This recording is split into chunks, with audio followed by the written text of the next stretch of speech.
രാജ്യത്തിന്റെ നികുതി വരുമാനത്തിലേക്ക് ഇതുവരെ 400 കോടി രൂപയാണ് അയോധ്യ രാമക്ഷേത്രം സംഭാവന ചെയ്തത്. നികുതിയുമായി ബന്ധപ്പെട്ട റെക്കോർഡ് തുകയാണ് ഇത്. രാമക്ഷേത്ര നിർമ്മാണം അയോധ്യയുടെ മതപരമായ ഭൂപ്രകൃതിയെ മാത്രമല്ല ഈ പ്രദേശത്തിന്റെ മൊത്തത്തിലുള്ള സമ്പദ്വ്യവസ്ഥയും വളരെയധികം സ്വാധീനിച്ചിട്ടുണ്ട്. ഇന്ന് രാജ്യത്തെ തന്നെ ഏറ്റവും വലിയ തീർത്ഥാടന കേന്ദ്രങ്ങളിലൊന്നായി അയോധ്യ രാമക്ഷേത്രം മാറിക്കഴിഞ്ഞു. കഴിഞ്ഞ 5 വർഷത്തിനിടെ രാമക്ഷേത്ര ട്രസ്റ്റ് ഏകദേശം 400 കോടി രൂപ നികുതിയായി സർക്കാരിലേക്ക് അടച്ചിട്ടുണ്ട്. ഇതിൽ 272 കോടി രൂപ GSTയും 39 കോടി രൂപ റോയൽറ്റിയുമായാണ് അടച്ചിട്ടുള്ളത്. കൂടാതെ 7.4 കോടി രൂപ ലേബർ ഫണ്ടിലേക്കും 4 കോടി രൂപ ഇൻഷുറൻസ് പോളിസികൾക്കും നികുതിയായി അടച്ചിട്ടുണ്ട്. സംസ്ഥാന കേന്ദ്ര ഖജനാവുകൾക്ക് ഗണ്യമായ സംഭാവനയാണ് ഈ നികുതി വഴി അയോധ്യ രാമക്ഷേത്രം നൽകിയിരിക്കുന്നത്.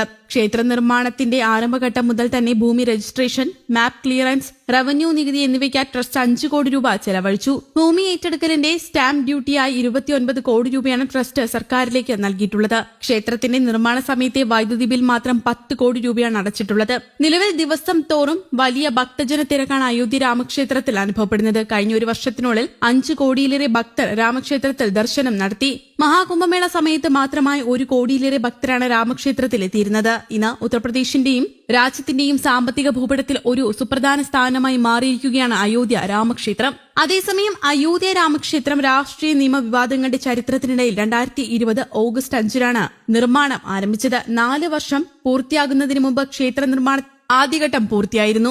70.5 ഏക്കർ ഭൂമിയാണ് ക്ഷേത്രം സ്ഥിതി ചെയ്യുന്ന പ്രദേശത്തിന്റെ മൊത്തം വിസ്തൃതി. സുപ്രീം കോടതിയുടെ നിർദ്ദേശപ്രകാരം 67.5 ഏക്കർ ഭൂമി ലഭിച്ചു. 3 ഏക്കർ ഭൂമി ട്രസ്റ്റ് പിന്നീട് വാങ്ങി. ഇതിൽ 30% സ്ഥലത്ത് മാത്രമേ നിർമ്മാണ പ്രവർത്തനങ്ങൾ നടത്തുന്നുള്ളൂവെന്ന് നിർമ്മാണ ചുമതല വഹിക്കുന്ന ശ്രീരാമ ജന്മഭൂമി തീർത്ഥാടന trust general secretary Champat Rai പറഞ്ഞിരുന്നു.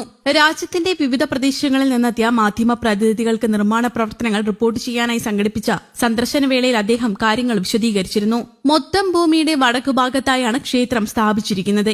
70 വർഷം നീണ്ട വ്യവഹാരങ്ങൾക്കിടയിൽ കോടതി അനുവദിച്ച പ്ലോട്ട് നമ്പർ ഇവിടെയായതിനാലാണ് ഈ ഭാഗത്ത് ക്ഷേത്രം നിർമ്മിച്ചതെന്ന് ചമ്പത് റായ് വ്യക്തമാക്കി. തീർത്ഥാടകർ കിഴക്ക് വശത്തുകൂടി പ്രവേശിച്ച് തെക്ക് വശം വഴി പുറത്തേക്കിറങ്ങുന്ന രീതിയിലാണ് നിർമ്മാണം നടത്തിയിട്ടുള്ളത്. ഗർഭഗൃഹം മന്ദിരത്തിന്റെ ഒടുവിലത്തെ ഭാഗത്താണ്. ഗർഭഗൃഹത്തിന്റെ ഗോപുരത്തിന് 161 അടി ഉയരമുണ്ട്.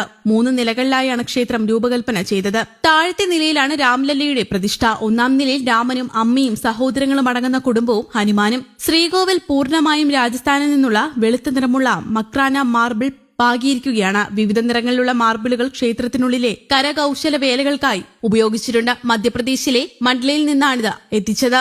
ബാക്കി ഭാഗങ്ങളിൽ രാജസ്ഥാനിലെ ഭരത്പൂരിൽ നിന്ന് കൊണ്ടുവന്ന പിങ്ക് നിറത്തിലുള്ള സാൻഡ് സ്റ്റോൺ ആണ് പാകിയിരിക്കുന്നത്. ഇതിനായി 4.7 ലക്ഷം ക്യൂബിക് അടി സാൻഡ് സ്റ്റോൺ വേണ്ടിവന്നു. ആത്മനിർഭർ എന്ന സന്ദേശത്തെ അടിസ്ഥാനമാക്കി സ്വയം പര്യാപ്തതയിൽ ഊന്നിയുള്ള സംവിധാനങ്ങളാണ് ക്ഷേത്രത്തെ ഒരുക്കിയിരിക്കുന്നത്. ക്ഷേത്രത്തിന്റെ പ്രതിദിന നടത്തിപ്പിനായി നഗരസഭയോ ജില്ലാ ഭരണകൂടത്തെയോ ആശ്രയിക്കേണ്ടി വരില്ലെന്ന് ചൂണ്ടിക്കാട്ടുന്നുണ്ട്. മലിനജല നിർമ്മാർജ്ജനം തുടങ്ങിയവയ്ക്കായി ക്ഷേത്രം ട്രസ്റ്റ് സ്വന്തം സംവിധാനങ്ങളെയാണ് ആശ്രയിക്കുന്നത്.